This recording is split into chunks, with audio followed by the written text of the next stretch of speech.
Mr. Chairman, thank you both for being here. So there's a question of whether Ukraine can ultimately carry the cost of this war for as long as is necessary. And then there's this corresponding question of whether Russia can carry the cost of this war for as long as necessary. And it seems to me that we appropriately are engaged in public policy trying to impact both sides of that coin, getting Ukraine everything it needs and trying to winnow the pathways through which Russia gets what it needs. But you responded to a question from Senator Menendez about our sanctions regime. But there is also a set of bilateral relationships the United States has with countries that are still actively engaged with Russia, helping them either to manage or evade those sanctions regimes. And so there's two things at play here. One, we can talk about expanding our sanctions, but two, we can just talk about elevating this question of Russia lifelines with our friends. I mean, this is, one of a myriad of articles you can find on this question. This is from the Center for European Policy Analysis, an article entitled UAE Throws Lifeline to Beleaguered Russian Tech Sector. You could find similar stories about Turkey, India, countries in Central Asia. And it strikes me that this is a missed opportunity, maybe most particularly in the Gulf, where they're making individual decisions to support Russian sanctions evasion, but they are also helping to prop up the cost of oil in a way that allows Putin to power forward. So just a word on how you view our bilateral relationships with countries that are still helping Russia fund this war, and why I hope you believe it's important to elevate this as a priority in those bilateral relationships. I put this to you, Ms. Taylor. So I think the sanctions evasion is a big piece, but I think the important thing to think about with all of these different countries is that they all have very disparate interests. They're continuing to support Russia, often for very different reasons. India, because they have this long military sales relationship, some for historical reasons, some because they don't want to be drug into the U.S.-China confrontation. And so, as you noted, I think working it on through bilateral channels is a critical way to go.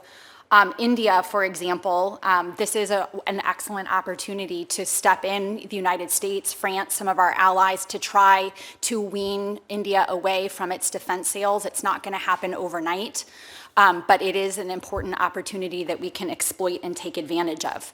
So I guess bottom line is, when we've been talking about the role of diplomacy, kind of arms sales, working it through the sanctions channels, there's a number of different components and opportunities and pathways that the United States could pursue in these bilateral relationships. But I agree, one of the goals of our policy should be to grow the coalition of countries that oppose Russia. That will be needed, especially if we are talking about this as a protracted conflict. So that should be one of the explicit priorities of U.S. policy on Russia, is to grow the number of countries, and figuring out those issues where our interests overline their specific relationships with Russia and how we can exploit them, I think should be a central focus. Anything on this question, Mr. Sullivan? Yes, I agree, first of all, with you, Senator, and with Dr. Kendall Taylor. It's labor intensive. We need to push the message out to all our posts worldwide. All of those countries, I'm focused on the 141 that voted for the resolution in the General Assembly. More than half of them have done nothing to implement that resolution. In fact, many of them keep trading with Russia. We've got the almost 40 that abstained. We need to be using all the tools, and it may vary from country to country. Egypt, for example, making sure that the Egyptians don't sell military equipment to the Russians and do sell equipment to the Ukrainians. So it's labor intensive. It needs to be tailored to the particular countries. And this comes back to Senator Menendez's original point. It is labor intensive, which means we need resources, which means we can't continue to ask the State Department to fight Russia with one hand tied behind its back, because there are so many things that our allies, our partners, could be doing that they are not today. And our underinvestment in the tools of winning friends, in particular around fighting misinformation and propaganda makes the job of our diplomats pretty difficult, which is another reason why we should be plussing up those resources so that we can win more of these fights.